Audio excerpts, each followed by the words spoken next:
Hey guys, it's William again, and I'm very happy to be back here with the fourth episode of Weldon Witness, Bookworm, Film Geek, and Friend. But before I begin on the usual book and movie talk, I wanted to say something. Last weekend, between the time that I filmed my last episode and today, I was told that my Aunt Meg, who has been in the family for 10 years, was dying. You see, she was diagnosed with lymphoma 3 years ago, and she's battled chemotherapy for ever since. She's had to undergo 3 treatments twice. She was cured, and I had so much hope she would get through it. I always kind of expected her to go back to being a doctor, which was her dream job, but I found out that she was under morphine, and so my mom and I raced to the hospital she was in. That was 3 hours away from my home, and well, I won't bore you with the details because that might not be why you're listening to this, but yeah, I feel so grateful that I could have seen Meg one last time. She was very happy to see my mom and I, and my Uncle Grant, he was in a state I've never seen him before. He was pink and shaking and sweating and heartbroken. So I don't know if Meg is dead or not right now. I'd rather not find out, because if I do, I would just break down. If I found out here on camera, I'd cry and wouldn't be embarrassed about it. But for everyone out there, just Terry Fox was a hero, and he battled cancer like a warrior, and I just hope that we will always fight cancer research as hard as we have, if not better, and one day find a cure for all of it. So I decided that today I would talk about fantasy books and movies, because with Meg on my mind, I know I should probably be focusing on drama books and drama movies, and that's probably what I'm going to do next week. I just thought, when someone dies, we always imagine what life's going to be like afterwards, and for them. And well, I don't know if what you believe in, but I feel like fantasy is a chance for us to escape what we perceive as the real world, and am able to think about the possibilities that are outside of reality, because who knows, like maybe in another universe they are a reality. And so for the first time on Weldon Witness, I'm going to be doing fantasy books and fantasy movies. It was always just one and then another. And now, before I do that, I first wanted to start us off in book talk by talking about being a novelist myself, because the Blacktop Brothers 5 Taking Flight is officially published now. I still haven't seen a copy, which does seem a little weird, but I'm expecting a copy to be in the mail. I'm expecting 12 copies to be in the mail this Monday. I will be glad to show you the whole series on the next show. But people always ask me how it is that I could write that much, because I wrote the first book when I was 13. It was 150 words, and the 5th book is going to be about 600 pages. Oh, sorry, 150 words? No, 150 pages, sorry. I always mistake words with pages. But so do you want to be an author? Because I know a lot of people who have tried to write a book in the past, and I've tried to write books numerous times but have given up on them. So how did I do it? Well, for starters, I did it because I felt like there was a reason I had to do it at first. And when you start writing a novel, you have to understand what you're committing to. You would basically have to take a lot of time out of your life to do it. It's not like you would have a deadline. Most authors don't have deadlines, but you have to understand that writing a book can be harder than it looks. This book, for instance, that I'm going to be talking about, it's 450 pages. I don't know how long it took the author to do this, but I would say it's about 90 or 80,000 words. Think about the last assignment you did that was worth 1,000 words, and multiply that by, well, obviously 80. Yeah, I was told as a kid that authors write a little bit a day. As long as you keep it up and you start strong, as DC would say, as long as you start on very big, then you'll feel like this is possible now, and you'll want to continue. And also, One thing that I didn't do when I wrote the Blacktop Brothers was think my characters through, and that's something that I would recommend doing. But first, like for instance, in the Blacktop Brothers, my character Paige just has to go against four boys all bigger and taller and stronger than her, but we don't really find out about these boys until the fourth book, because the rest is basically action and excitement and drama on Paige's part. So what I would recommend doing is, well, you don't have to make a worksheet or not or just fill out something like what is this guy's favorite snack, or what is he like doing, what's he majoring in college, or what does he want to do. But if you keep that in mind, then soon you'll be able to come up with dialogue where you'll be able to tell that these characters are saying something they would say. And who knows, as you think of these characters, you might even come up with new ideas for how the story should go around them. But as for if you should fill out a worksheet or if you should just think about it, that's another thing, is find out your identity. And I'm not just saying if you want to write a sci-fi book or a fantasy book. Most people who want to be authors know right off the bat what they want to do. Some of them don't, and that's perfectly normal. But what I mean is, try to find out how you would want to write this book. Do you want it in first person or third person? And do you want to make up the book as you go, or do you want to have everything all set? Like, this has worked for me in several different ways, and worked for me not in different ways. Sometimes I feel like if you have it all planned out and then you get a whole new idea, then that might be a problem with the sequence you've already set up. And yet, when I was writing the Blacktop Brothers 2, there was something that I got stumped on. I couldn't figure out where the series should go, and I was at a blank, and it took me several months to get back on. But one of the authors that I'm going to be talking about, named Alexander Gordon Smith, who I'm going to be talking about today and in a few weeks, he came up with his first book right on the spot, because it was a prison book, a prison escape book to be precise, and he wasn't sure when or how or even if his character would get out, because he felt like if he knew, then so would his character. I don't know if that makes sense, but basically, if you find out what you want to do exactly, then you won't seem confused, because chances are writing a 1,000 word story is easier than a 1,000 word essay, because no one is breathing down your neck. No one is telling you to write a certain way, and you have plenty of time. You have all the time in the world to polish it later. When you have those thoughts in mind, then you'll be able to write, say, 30,000 words in maybe just a month or 2 months. So what else was I going to say? And also, I don't know much about publishing books. I've self-published all of mine. What I would recommend doing if you ever want to go the full route is, well, just enjoy reading. That's what I'm here to do. And I remembered exactly what I was going to do when saying that. Something else that trumps a lot of people is the vocabulary, because all of these authors, well, most of these authors anyway, they come up with such amazing words, and my parents like to look them all up in the dictionary, and so eventually you might read something and think, I can't replicate that, or it would take me like a month to write each page or each chapter.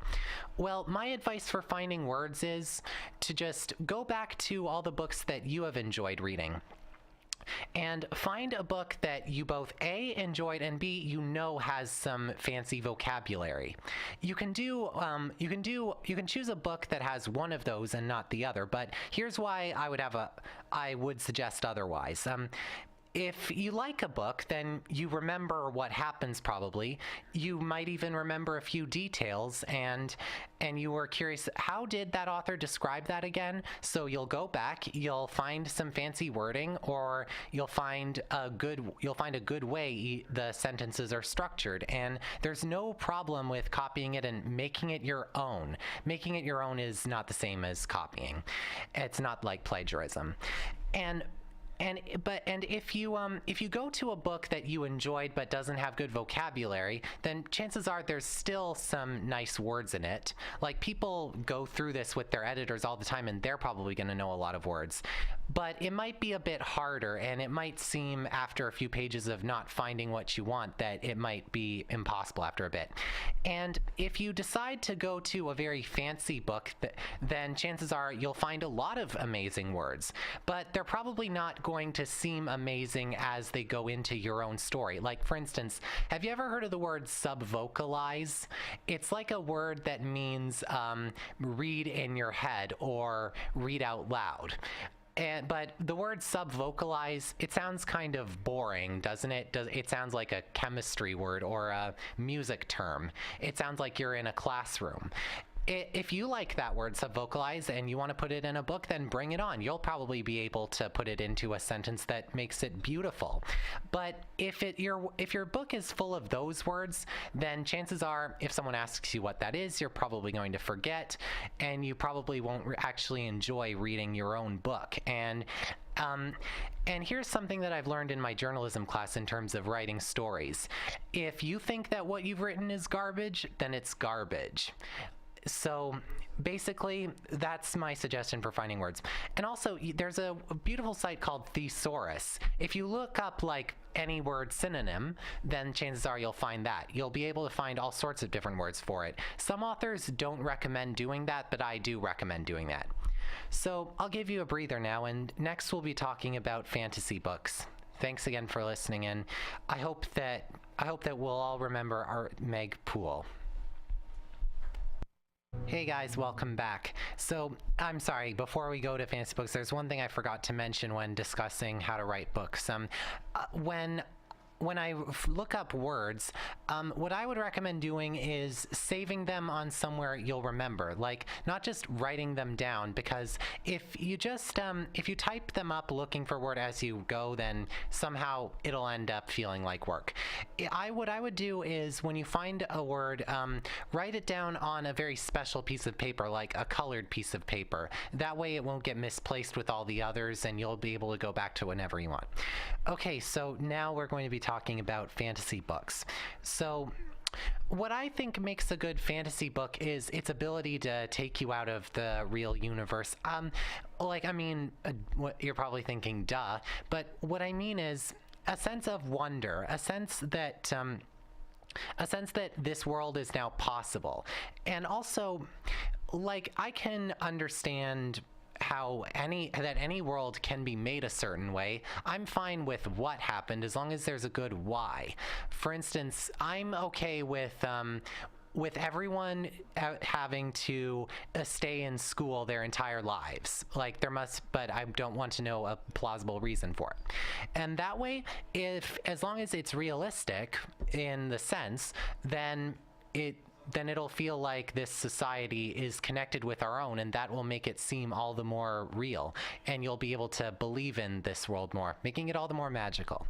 So first, for a good example of fantasy is this book I have right here called Steelheart by Brandon Sanderson. I basically picked it up on Daring Myself.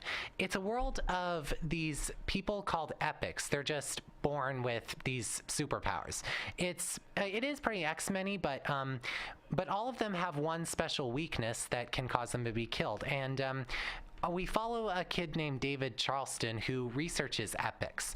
And after the epic named Steelheart was accidentally hurt by his father, and as a result, Steelheart ended up killing him during a big bank robbery that he was orchestrating.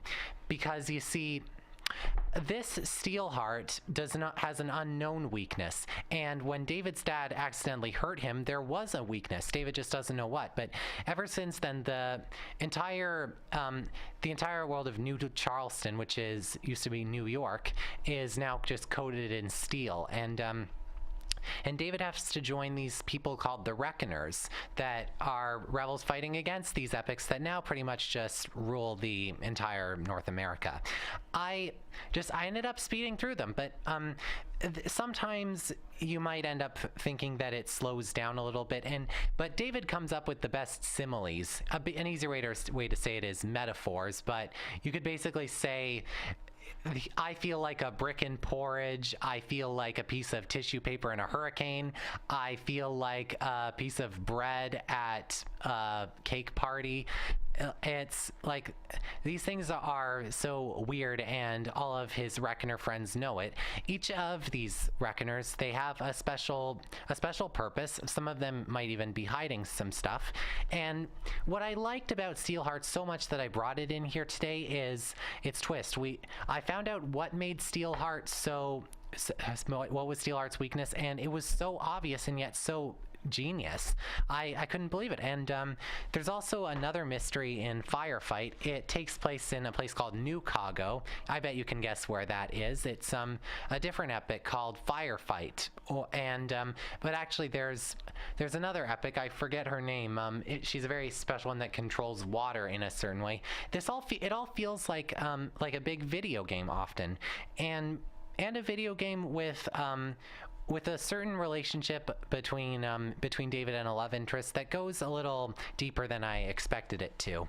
So much so that I bought Calamity in hardcover, the last one, and though it's my least favorite because of just its so-so ending, I think that these books are pretty gorgeous, and maybe one day I'll revisit them. The next series I'm going to mention is Dorothy Must Die by Danielle Page. Let me just say that I think Dorothy Must Die might be the best book title I think I've ever heard of. It draws you immediately into the story, and it's just a good name for a book overall. It's actually the book series I talked about during my audition here with Riot Radio. Basically, it turns out that after Dorothy returned home from Oz, she decided to head back because she was homesick from all the magic. And when she got back, the magic overtook her, and she got very greedy and became an evil ruler. And it's not just that. The Scarecrow, Tin Man, and the Lion are now her personal assassins. Even her dog Toto is evil. And Glinda, as impossible as that might sound. So we followed a girl from Kansas named Amy Gum. She has pink hair. She lives with her poor mom and her rat named Star in a trailer park. And she's bullied by pretty much everyone at school, especially the pregnant rich girl Madison Pendleton. And then one day, it turns out a tornado comes and Amy's mom is nowhere to be found, and she and Star are whisked away to Oz, but it's not the Oz you remember. And it seems like I gave away the entire story, but I didn't. When I looked at the cover for Dorothy Must Die, I didn't know, was Dorothy the main character? And why did she have to die? So you see what I'm talking about. And also, I have a thing about book descriptions. I feel like they always take the best parts out of the book. For Dorothy Must Die, it's the same. The back of the paperback and hardcover spoil a major plot point, and it seems just to sell the book more. But that doesn't mean I don't like the Dorothy Must Die overall. I really like this book. I gave it a 3 out of 4. And this is the longest one of the series. The others, strange enough, are like 150 or 180 pages smaller. Dorothy Must Die is 450 pages. Then there's the sequel, The Wicked Will Rise. This is only 300. And The Wicked Will Rise is my least favorite for one reason or another. I won't spoil any of the big details, but then I really enjoyed Yellow Brick War. It was close to becoming my favorite up until something in the end that wasn't to my taste. But I might sound like I'm ranting on the Dorothy Must Die series, but I do enjoy them. They are a lot of fun, honestly. The last book is The End of Oz. And also these book covers are very unforgettable. Sometimes I take this series with me and I just lay all these books out and ask people which is their favorite cover, because it might be a bit hard to choose, because like the colors and darkness and attitude of all of them are pretty perfect. And and overall, Amy's a pretty likable character, and the missions that she goes on are never really dull. And another fantasy book I'm going to be talking about is Hellraiser's The Devil's Engine by Alexander Gordon Smith. This isn't the first series I've read of him. There's another series that I'm going to be talking about in a future episode, and I'll have a lot to say about that. But basically, this is a book in the horror genre. I might have talked about it with Asylum and Miss Peregrine's Home for Peculiar Children, which I'm also going to talk about. But I would say that yeah, it is also qualifies as a fantasy, and it's basically about a boy named Marlowe Green. He's immediately a flawed yet understandable character. He gets kicked out of every school he's in. He smokes, he drinks, and he steals stuff, or more like he vandalizes principals' cars, and he just keeps running away. He's called a coward by everybody, including his mother, and she keeps telling him that eventually something will come up where he just can't run away.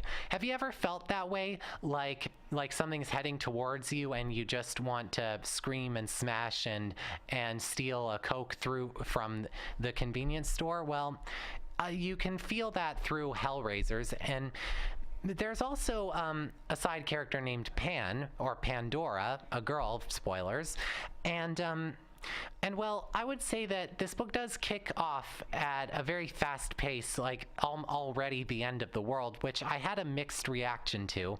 If you want a book that pulls you in immediately, then I guess Hellraisers will do the trick. It doesn't waste its time, that's for sure. But I guess there wasn't really much time to understand Pan before we're brought into this big mess of a big apocalypse. But thankfully, the fact that Marlowe was such a vulnerable character, he even has asthma, which I think the author has too, which is described very well in this. So it really shines through here. And also, I'm not going to spoil the whole book for you, but let's just say that when it talks about the Devil's Engine, it's basically a machine that's associated with Satan himself or someone, and you basically surrender your soul to the machine. And in return, you get 666 hours to live, which is about 27 days. And in return, you get whatever wish you want, any kind of superpower. When it comes to that, Alexander Gordon Smith really, really triumphs. Like the scenes where Marlowe is running around or basically smashing stuff uncontrollably, that is a really big delight. I was with him all the way, and there's also a fun thing about a friendship that Marlowe has with a boy named Charlie. This relationship that they have, it's not a romance relationship, it's just a friend relationship, and it feels very pure. When Marlowe has to do something to protect him, and he feels so bad about it, I felt bad about it too. This is going to be a trilogy, and the second book's already out, but this isn't a very popular series. I think that only the first one is around stores right now, but that's another example of good fantasy. Okay, so how much time do I have? I forgot. I was having so much fun. I forgot I was going to include fantasy movies as well. So now we're going to talk about what I feel are some bad fantasy books. For starters, I have the Daughter of Smoke and Bone trilogy by Laini Taylor, but actually, these covers are some of the best that I've ever seen. It goes from obviously Daughter of Smoke and Bone to Days of Blood and Starlight to Dreams of Gods and Monsters. It's basically, the book starts off with a girl named Karu. She's an art student in Prague, and she draws all of these weird creatures, like part iguana, part lizard, part dragon, and she calls them the chimera. That's actually a word in the dictionary, and it turns out that this is her family. She basically crosses through these doors to another world called Eretz, where she lives with a keeper of teeth named Brimstone.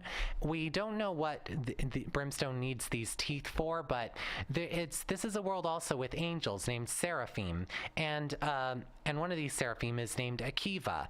And the thing is, Karu doesn't know who she is, but she has blue hair, and the thing is, she wished for it to be blue. It's blue like even in her roots. And then when she realizes who she is, then she'll be struck in a big war between the Seraphim and Chimera. So this sounds like a very good fantasy. And honestly, it is very original. Like after reading a lot of books, you can get very tired of something that seems very general, like there's a big evil ruler and there's an underdog girl or underdog boy and a love interest that they focus on. Something that I feel doesn't make a good fantasy is when you focus on one of the genres too much and you aren't invested in the creativity of this universe. You don't give room to explore it. And trust me, Laini Taylor does do this. But the thing is, for Daughter of Smoke and Bone, I ended up originally giving it just 1 star out of 4, but then I just lowered it to half a star because I was so disappointed in it, and last year it made my number 2 worst spot on my list. So why did I hate it so much if I thought it was so original? Because here's the thing. Something that you'll have a mixed reaction to is the writing, because honestly, Laini Taylor has a big talent for writing. It's like she thinks over every single word very carefully, and she has a vocabulary that's unlike any other. But eventually, the writing can just get so distracting. Then I ended up forgetting what a seraphim or chimera even was. And she also has so many interesting names like Karu, Akiva, Hazel, Liraz, obviously Brimstone, Thiago, Jazz, Asieth, and she gives out all of these names. It's almost like poetry vomit. We end up with all these characters. We don't know what they look like, who they are like, and we don't even know if they'll be important later on. And then this might be a bit spoilerific for book 1, but it doesn't really end with a big climax. It ends with a flashback of who Karu was. And this doesn't go for like 20 pages. It goes for like the last 150. And even though this is technically Karu, I felt like this wasn't Karu at the same time. And I wanted a climax about her, not someone else. And so it was very slow and very confusing. So what got me, eventually I ended up reading the sequel, and these books are large. Daughter of Smoke and Bone is like about 400 pages. This one's 500, and Dreams of Gods and Monsters, which I haven't got to yet, is 600. So why did I want to read this? Well, I looked up on Goodreads a review, and it described this perfectly. Like, now I knew why these teeth were being stolen, and I understood what this Seraphim and Chimera War was all about. Like, the writing kept distracting me and prevented me from doing so in Daughter of Smoke and Bone, but I ended up reading Days of Blood and Starlight with this new knowledge, and even though the writing kept getting on my nerves too, there wasn't the same sort of flashback, and there wasn't this sense of insta-love that the first book had either that annoyed me. And so I ended up still kind of enjoying myself with Days of Blood and Starlight, and I gave it a 2 out of 4, which I felt was the most generous rating I've given all year. So I'm going to probably read Dreams of Gods and Monsters eventually. It doesn't seem like that impossible anymore. So I would say that the Daughter of Smoke and Bone trilogy is, like, for now, a mixed bag for me. But if you want to talk about a book series that I find horrid and in the fantasy genre, think about The Fifth Wave. Now, don't get me wrong, I actually love The Fifth Wave movie. I ended up giving it an A, and I don't give many A's recently, and I only have The Infinite Sea with me, which is book 2 of the 3, but let me just say that I took book 1 with me on vacation, and I struggled to get through it. I then ended up really regretting my purchase, but by the end, I understood these characters pretty well. I liked Cassie, I liked Sam, I liked Ben, I liked Evan even, which was just the love interest basically. These things interested me, and I wanted these kids to be rescued. So eventually I picked up The Infinite Sea, ready to either love it or hate it. Spoilers, I hated it. I ended up giving it a 0 out of 4, and it's gonna be a contender for worst of the year on my top 10 worst list in December. And like, The Infinite Sea did not focus on saving these kids at all. Not once did it mention that it's the end of the world, and that to stop these people they have to kill the bad guys. And that was what I expected them to do at the end of The Fifth Wave. Even the Fifth Wave movie mentioned this properly, but it ends up starting with a certain main character death, or we don't know if it's a main character death, but I don't like it when books do that. The wicked will Rise had that. I feel like every time a character is killed off at the beginning, it's disappointing and a bit insulting because we feel like that could have happened at the end of book one to make it more anticlimactic or something in a good way. And then it switches points too much, and there are 85 chapters in this 300-page stinker, but every time a new chapter is introduced, it felt like a gift to just quit. And it also takes its "don't trust anyone" concept way too far. It creates a love interest between Ringer and another main character, and then just spits on it by the end because it keeps this policy. But I felt like this relationship was realistic. So, and I even shipped it after a while. So it looks like we don't have much time for the other fantasy books I brought, but let's just say that I have a mixed reaction to Leigh Bardugo's Grisha trilogy. I loved the first one, but hated the second one and felt it was so-so. The third one, Ruin. It goes from Shadow and Bone to Siege and Storm to Ruin and Rising.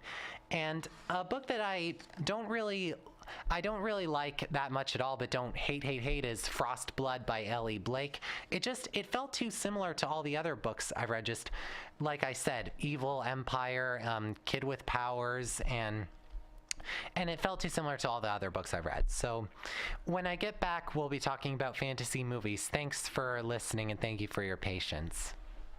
Hi guys, I'm back, and here are all my books right in front of me. So now I'm going to be talking about fantasy movies with you really quickly. So I don't need to waste time on what makes a good fantasy movie because it's basically the same thing that I talked about before. You can have what you want as long as there's a good why. And something that's a great example are the Harry Potter movies. This is an instance where I have a mixed relationship with the Harry Potter movies. I'm not the biggest fan of the first, primarily because I saw it way too many times as a kid. Then I liked the second and third. The fourth grew on me. The fifth one is okay, if you ask me. The sixth and part one of seventh are my least favorite, but part two is my personal favorite.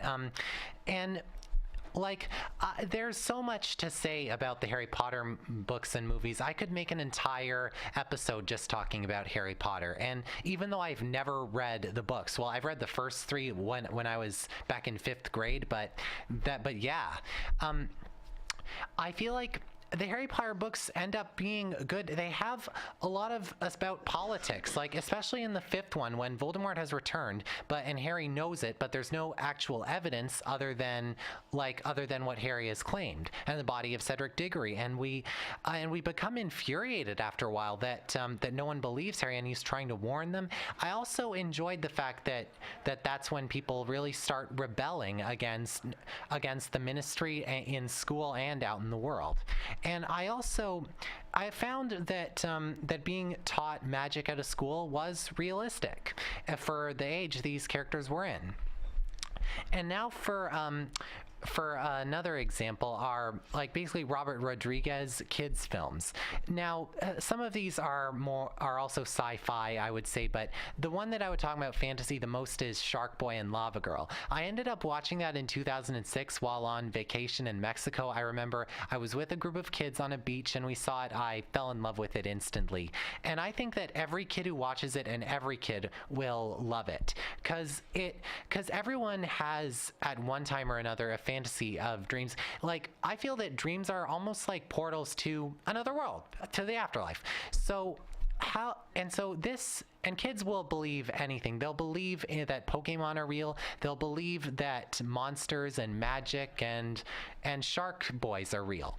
So the fact that this movie came alive like that, it was a really big treat for me and a really big treat for everyone else on the beach.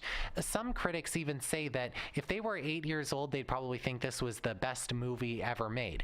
And the thing is, watching it today, I still get chills. This is a movie that really takes a chunk out of you and reminds you about what you were like when you were a kid. Even though there's some dialogue that's crazy and just kind of cringing when you think about it a lot compared to some very better written films. This movie, it does utilize its 3D. There's a lot to look at. It's colorful. It's pretty. There's even a land of milk and cookies and ice cream, more ice cream than milk, but Yeah, I I think Shark Boy and Lava Girl is a personal favorite, and primarily because Robert Rodriguez had his son Racer talk about most of the ideas with him, and. Spy Kids, the first one I like even more as an A+ movie. His and I liked Spy Kids 2 and 3 a little less, but still they were still amazing. Shorts, Not So Tall Tale was a movie I was on the fence on for a while. It was still amazing. A movie about a rock that grants every wish. There are unlimited opportunities for that, and Robert Rodriguez utilized most of them. So so basically these movies, they utilize their fantasy, and I can't ask much more than that. They really have the creative imagination idea pandered out. So, and also I wanted to talk briefly about Guardians of the Galaxy. Those are the Marvel movies that I feel touch on fantasy the most. Like they're well, they explore the galaxy full of aliens. It's basically like Star Wars, which I don't know if you would call that sci-fi or fantasy. You'd basically call it sci-fi and fantasy. But like Shark Boy and Lava Girl, it's colorful and it's silly, especially with its Pina Colada '80s soundtrack. The more you think about it, the more you like it. And yeah, there are some of the funniest, most expensive movies you'll see around there. And I think I really liked Rocket Raccoon and Star-Lord the most. Rocket Raccoon is played by Bradley Cooper, and he stars in a lot of films I actually loathe. When I saw Guardians of the Galaxy, it put my faith back in him and his acting abilities. And now for a small talk about some of my least favorite fantasies. The one that I like the least that I'm going to mention right now is Passengers, which I gave a D+ to. I expected to love it basically because it had the same rating on Rotten Tomatoes as another movie that I loved, but well, it's a movie about a man named Jim who is on his way with like 800 or so other humans to a planet that's 100 light years away. He accidentally wakes up early and no one else can help him, and he's basically trapped on it. When this movie was advertised, like there was a reason he and a girl played by Jennifer Lawrence named Aurora had woken up early, and it played it out to be a very fun fantasy, a very fun Star Wars like movie, but it ended up being more of a romance and a drama, and it ended up being painful actually, because you see Jim, played by Chris Pratt, he actually ends up abandoned on it for a long time. There ends up being nothing to do with him. He ends up growing a very sad looking beard, and its premise, it was just horrible. Out of all the movies I saw in 2016, I was the happiest that Passengers was not real life, and I'll happily never watch it again. It's a romance that is ruined by its premise and the fact that it tries to pass itself off as a fantasy in its misleading trailers. Another example is Split, a movie by M. Night Shyamalan. And you might be thinking, M. Night Shyamalan, didn't he make The Last Airbender, a movie that I love, the movie that kickstarted my Weldon Witness movie reviewing career? Well, I wouldn't say Split's terrible. I would just give it a C+. I felt like it's also a horror movie. It's a movie about a man with 24 different personalities that go on and off. Apparently, some people have this disability too, but I found it just 2 hours to be a little bit just too dull. Like not enough was happening, and these three girls that James McAvoy's character had captured didn't do enough to try and escape. And I understand that in the real world, a lot of situations that can make the characters very scared, and they can't do the things that in most fantasies kids can do in them, but when you watch a movie, you really want things to take place, and basically that's one of the reasons that end up disappointing. But James McAvoy showed off that he is a star. He plays all of these people, and it's very convincing that all of these people are different people. So. And the last one I'm going to mention is Fantastic Beasts and Where to Find Them, the Harry Potter spin-off from like the 1920s. And I admit, I don't hate it, and in fact, I thought I was going to really like it because it had an element that I was surprised that was there, and yet I felt like it was a necessity for the Harry Potter universe, showing a regular muggle the magic world. This was completely accidental, and before the character Newt can obliviate this guy, he has to go with him to all these special places to stop this very big magic. And and I thought I was going to like it, but then the ending crashed it to the ground. Let me just say that this Society of Magic, it's realistic. It shows that muggles can't remember magic, and they come up with an idea to make everyone obliviate, but it wouldn't make sense because some people obviously can't get affected by this magic. If you'll have to watch the movie to understand how. And the ending, it's just so disappointing about how this muggle, they don't utilize him enough by the end. I really wanted something to happen in it, and they decided not to, without any rebellion whatsoever. And that made it very cruel. But a sequel to Fantastic Beasts and Where to Find Them is one that I would definitely pay to see. So I ended up giving it a C grade, even though before the last 10 or 20 minutes, I was going to give it a B+. I guess just endings are a very important part of a movie. So thanks again for watching, or listening, whichever one you're doing. Really, thanks a lot. And I had a lot of fun doing this again. And next week, I don't know what we'll be talking about. Probably drama, but thanks. You can contact us on Twitter and Instagram at dcsiriotradio.ca, and I'm William McGinn from Weldon Witness, Bookworm, Film Geek, and Friend.